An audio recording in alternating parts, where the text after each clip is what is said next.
1192 ईस्वी में हुआ तराइन का दूसरा युद्ध संपूर्ण भारत के इतिहास में एक युगांतरकारी परिवर्तन लाना साबित हुआ। इस युगांतरकारी परिवर्तन ने भारत के अंदर मुस्लिम सत्ता की स्थापना का मार्ग प्रशस्त कर दिया। मोहम्मद गोरी ने पृथ्वीराज चौहान को हराने के पश्चात यहाँ का प्रतिनिधि कुतुबुद्दीन ऐबक को बना दिया और पृथ्वीराज चौहान की मृत्यु के पश्चात उसके पुत्र गोविंदराज के हाथों में सत्ता सौंपी। लेकिन गोविंदराज को अपने ही चाचा हरिराज के साथ संघर्षरत होना पड़ा। इन दोनों के संघर्ष में कुतुबुद्दीन ऐबक ने गोविंदराज की सहायता की और उसे सत्ता वापस दिलवाई, लेकिन यह क्रम बार बार चलने लगा। इस क्रम से छुटकारा पाने के लिए कुतुबुद्दीन ऐबक ने गोविंदराज को रणथंभौर का शासक बना दिया और अजमेर की चौहान सत्ता सीधे अपने हाथों में ले ली थी। इस प्रकार रणथंभौर की चौहान सत्ता का संस्थापक हुआ गोविंदराज और ये चौहान सत्ता है वो 1194 ईस्वी के अंदर स्थापित हुई थी, जो कालांतर में बढ़ती चली गई थी। तो इस प्रकार मुस्लिम आधिपत्य की शुरुआत 1192 ईस्वी के तराइन के युद्ध ने कर दी थी और ये युद्ध है वो इतिहास में इसी प्रकार परिवर्तन लाने वाला साबित हुआ। साथ ही साथ एक नई सत्ता जो कि रणथंभौर की चौहान सत्ता थी उसको स्थापित करने वाला भी हुआ था। मुस्लिम आधिपत्य के साथ ही यहाँ एक नया युग शुरू हुआ था और वो युग था सल्तनत का युग।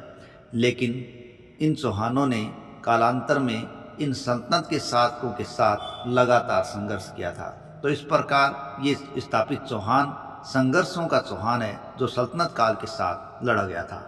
देखिए, रणथंभौर का प्राचीन जो नाम है वो रणथंभौर या रणस्तंभपुर था।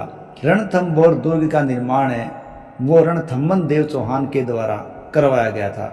रणथंभौर दुर्ग के कई अन्य नाम भी इतिहास में दर्ज हैं, जैसे चित्तौड़ दुर्ग का छोटा भाई और चित्तौड़ दुर्ग का लाडला इसे कहा जाता है। हालांकि अबुल फजल ने तो इसके लिए कहा है कि यह दुर्ग बख्त बंद है, क्योंकि रणथंभ पहाड़ियों के ऊपर बना हुआ है, साथ ही साथ चारों तरफ से ये पहाड़ियों से घिरा हुआ है, इसलिए दूर से देखने पर आसानी से दिखाई नहीं देता। तो ऐसे दुर्ग में गोविंदराज ने चौहान सत्ता की स्थापना की थी। रणथंभौर दुर्ग है, उसके लिए झाइन का दुर्ग है जो कुंजी की तरह काम करता था। इस प्रकार रणथंभौर दुर्ग की कुंजी जाहिन कहलाया, जो कि सवाई माधोपुर का ही दुर्ग है। रणथंभौर के दुर्ग को भारतीय इतिहास के अंदर हमीरदेव चौहान की आन बान और शान का प्रतीक भी माना जाता है। तो आइए आज की इस कड़ी के अंदर रणथंभौर के उन चौहानों के बारे में जानकारी प्राप्त करते हैं। यदि हमारे प्रयास पसंद आ रहे हैं तो प्लीज़ चैनल को सब्सक्राइब करें, वीडियो को लाइक करें, कमेंट करें और आगे से आगे शेयर करें। तो आइए चलते हैं रणथंभौर के चौहान वंश की ओर। गोविंदराज ने जो रणथंभौर के अंदर चौहान सत्ता स्थापित की थी वो चौहान सत्ता सल्तनत के एक जागीरदार के रूप में ही मानी गई है, क्योंकि सुल्तानों ने ही उसे वहाँ शासक बनाया था। लेकिन बाद में गोविंदराज ने सल्तनत के साथ लगातार संघर्ष भी किया था और कभी कभी वो उनसे स्वतंत्र हो जाता, कभी उनकी अधीनता स्वीकार कर लेता था। लेकिन एक बड़ी घटना ज़रूर मानी जाती है कि अपने चाचा हरिराज के साथ उनका संघर्ष चल रहा था। उसी हरिराज के राज्य पर बाद में सुल्तानों का शासन हो गया, तो उन्होंने अपने चाचा हरिराज को भी रणथंभौर में शरण दी थी। इस प्रकार गोविंदराज ने कभी सल्तनत तो कभी स्वतंत्र रूप से शासन किया था। गोविंदराज के पश्चात उसका पुत्र वल्लण या वल्लनदेव या बहलाना शासक बना था। इस प्रकार गोविंदराज के पुत्र के इतिहास में अलग अलग नाम दर्ज किए गए। इसके समय इल्तुतमिश है वो एक सल्तनत का सुल्तान था और सल्तनत के इस सुल्तान के अधीन ही जागीरदार था बहलाना या वल्लनदेव या वल्लण। लेकिन उसने भी कभी इल्तुतमिश की अधीनता को पूरी तरीके से स्वीकार नहीं किया था और लगातार उससे संघर्ष किया था। अर्थात सुल्तान जो सल्तनत के थे रणथंभौर के सर्वेसर्वा थे, लेकिन रणथंभौर के चौहानों ने कभी भी पूरी तरीके से उनकी अधीनता स्वीकार नहीं की, लगातार उनसे स्वतंत्रता के लिए वो प्रयास करते रहे थे। कभी वो स्वतंत्र हो जाते, कभी उनके अधीन हो जाते। ये रणथंभौर के चौहानों की एक खास बात रही है। लेकिन यहाँ इल्तुतमिश भारी पड़ते हैं और इल्तुतमिश है वो अधिकांश समय तक रणथंभौर पर कब्जा करके रखते हैं। इल्तुतमिश के द्वारा 1226 ईस्वी में रणथंभौर पर किया गया आक्रमण विशेष है।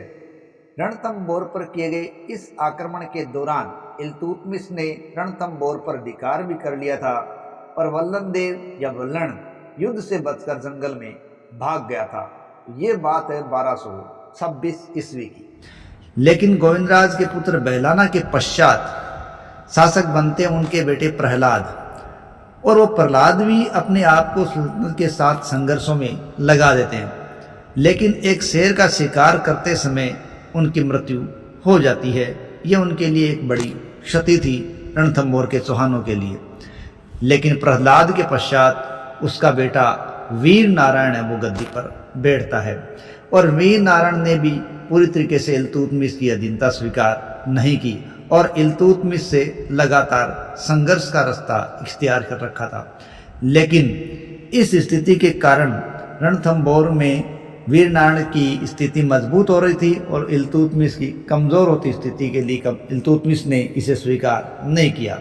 और बताया जाता है कि इल्तुतमिश ने वीर नारायण पंवार को दिल्ली आमंत्रित किया था और उसे वहीं जहर देकर मार दिया गया। इस प्रकार इल्तुतमिश ने वीर नारायण से यहाँ छुटकारा प्राप्त किया था और उसने वीर नारायण के पश्चात 1226 ईस्वी में रणथंभौर के किले को वापस अपने अधीन कर लिया था। इस प्रकार जब तक इल्तुतमिश सल्तनत का शासक रहा वो रणथंभौर को अपने कब्जे करने में कामयाब रहा। लेकिन इल्तुतमिश की मृत्यु के पश्चात कुछ महीनों तक उठा पटक का दौर चला और उसके पश्चात उसकी पुत्री रजिया सुल्ताना है वो शासिका बनी, जो सल्तनत काल के अंदर न केवल भारत की बल्कि दक्षिणी एशिया के क्षेत्र की पहली और अंतिम मुस्लिम महिला शासिका के तौर पर इतिहास में दर्ज की गई है।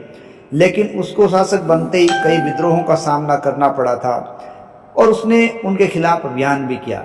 लेकिन जहां गैर विद्रोहियों के खिलाफ अभियान की बात है तो गैर विद्रोहियों में रजिया सुल्ताना का पहला अभियान रणथंभौर के खिलाफ ही हुआ था, जहां चौहान शासकों ने इल्तुतमिश की मृत्यु के पश्चात अपनी स्वतंत्रता घोषित कर दी थी और वो स्वतंत्र शासक के रूप में शासन करने लगे थे।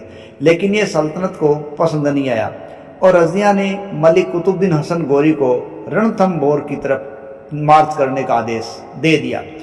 मलिक कुतुबुद्दीन हसन गोरी है वो रणथंभौर के किले से तुर्क सरदारों को और अधिकारियों को बाहर निकालने में सक्षम हुआ, लेकिन वो चौहानों को अपने अधीन नहीं ला सका और वो अपने इस कार्य में असफल हो गया।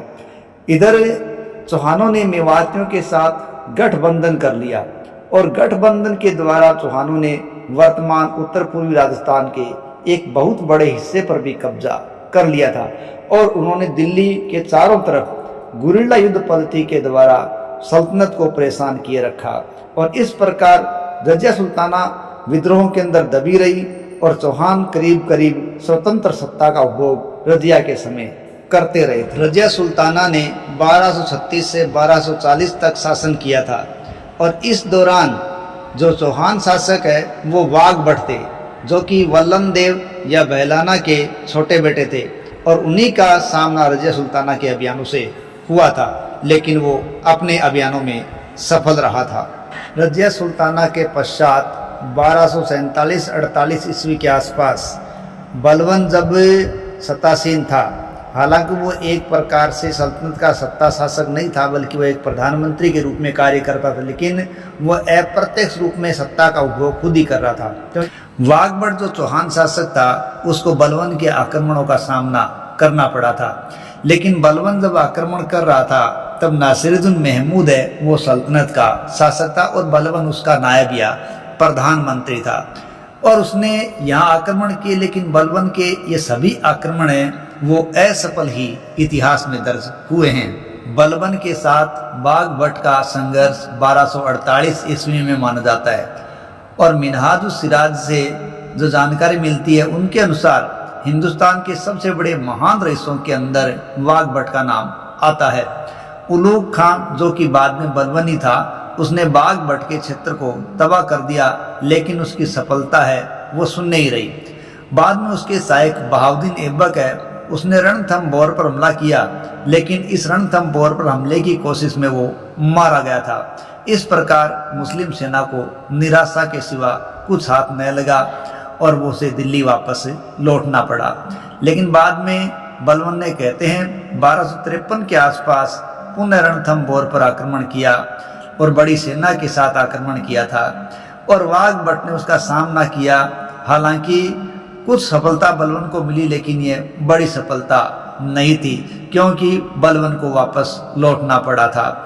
हालांकि यहाँ थोड़ी ये मतभेद वाली बात है कि कहीं कहीं इतिहास में आता है कि 1250 ईस्वी के पास या 51 ईस्वी के आसपास है वो जेतर सिंह शासक बन गए थे, जिन्होंने 1250 से कहते हैं कि 1282 ईस्वी तक शासन किया था और 32 साल तक शासन किया था।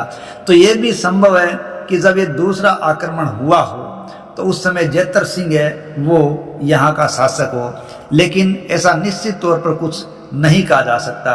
ना ही निश्चित तौर पर यह कहा जा सकता है कि बाघ भट्ट ने दूसरे आक्रमण का सामना किया था, लेकिन ऐसा इतिहास में सभी जगह आता है कि बलबन ने रणथंभौर का अभियान 3 बार किया था, लेकिन वो पूरी तरीके से सफल कभी भी नहीं हो पाया था।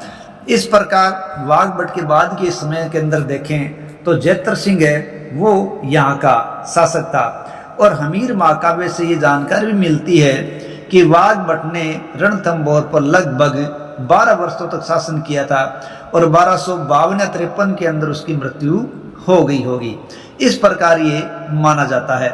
लेकिन हमीर महाकाव्य से भी पता चलता है कि बाघ भट्ट को उसके दुश्मन सबसे महान रईस और हिंदुस्तान के सभी राजकुमारों में सबसे महान और प्रतिष्ठित कहते थे।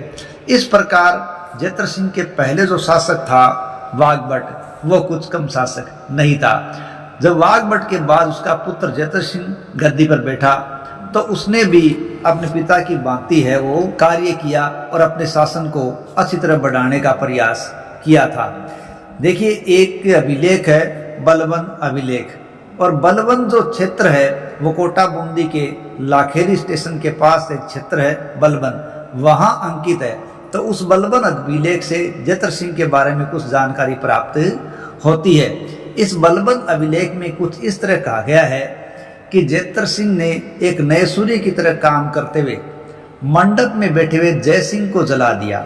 संभवतः ये मालवा के आसपास का कोई जय सिंह माना गया है और उसने कुर्म शासक के गले पर अपनी कुल्हाड़ी की धार तेज कर दी और करकराल गिरी के शासक की खोपड़ी पर तलवार चलाते हुए गौरवान्वित दिखा था और जामफेत घाट में मालवा के शासक के सैकड़ों सैनिकों को उसने बंदी बना दिया, जिन्हें बाद में रणथंभौर की जेल में डाल दिया और गुलाम बना लिया। इस प्रकार की जानकारी जेतर सिंह के बारे में बलबन अभिलेख में दर्ज की गई है। इस संकेतों से पता चलता है कि जेतर सिंह एक बड़ा ही शक्तिशाली शासक रहा होगा। तो इस प्रकार जेतर सिंह है वो रणथंभौर का शासक बना तो उसने अपने आप की इतिहास में छाप छोड़ी है। उसने परमार, कच्छप, मुसलमानों आदि सभी से संघर्ष किया और अपने वंश की प्रतिष्ठा को उसने आगे बढ़ाया था। इस प्रकार जेतर सिंह चौहान है वो एक वीर योद्धा और एक कुशल सेनानायक के रूप में इतिहास में दर्ज हुआ है और जेतर सिंह को एक अन्य नाम जय सिम्हा के नाम से भी इतिहास में जाना गया है, जिसने बाहरी आक्रमणकारियों से अनेक बार अपने राज्य को बचाया था और कई बार परमारों के, कच्छपों के, मुसलमानों के आक्रमणों को उसने विफल कर दिया था। जेतर सिंह ने नसीरुद्दीन महमूद जो कि सल्तनत के शासक थे, उनके द्वारा भेजी गई सेना को रणथंभौर विजय करने में असफल कर दिया, लेकिन जेतर सिंह को नसीरुद्दीन महमूद को कर देने के लिए बाध्य होना पड़ा था। संभवतः ये जेतर सिंह का यह आक्रमण है वो संभवतः बलबन के नेतृत्व में हुआ रणथंभौर का तीसरा आक्रमण ही हो सकता है। जेतर सिंह ने अपने शासनकाल के दौरान ही अपने तीसरे पुत्र हमीर देव चौहान को रणथंभौर का शासक बना दिया था। जेतर सिंह ने लगभग 32 साल तक शासन किया। संकेत आता है कि उसने संभवतः 1250-51 के आसपास से लेकर 1282 के लगभग शासन किया था। देखिए, हमीर देव चौहान शासक बना, इसके पीछे भी कुछ कथा है। देखिए, जेतर सिंह है, उसके 3 पुत्र थे। इन 3 पुत्रों के अंदर उसने अपने सबसे योग्य पुत्र हमीर को माना था। ठीक है, यानी जेतर सिंह के 3 पुत्र थे, लेकिन जेतर सिंह अपने सबसे छोटे तीसरे पुत्र को सबसे योग्य मान रहा था। इसीलिए उसने अपने जीवन काल के अंदर ही, अपने जीवित रहते ही उसने अपने पुत्र हमीर देव को शासक बना दिया। तो आज की चौहानों की कड़ी में यहीं तक का इतिहास करेंगे। अगली कड़ी में देखेंगे जेतर सिंह के पुत्र हमीर का इतिहास। देखिए, हमीर जिसने रणथंभौर के इतिहास में एक अलग ही मुकाम दर्ज किया है, जिसने अपने आप को शरणागत की रक्षा के लिए और साथ ही साथ अपने हठी स्वभाव के लिए इतिहास में अलग ही तरीके से अपना नाम दर्ज करवाया है। तो मिलते हैं अगली कड़ी में हमीर देव चौहान के साथ। तब तक के लिए जय हिंद, जय भारत।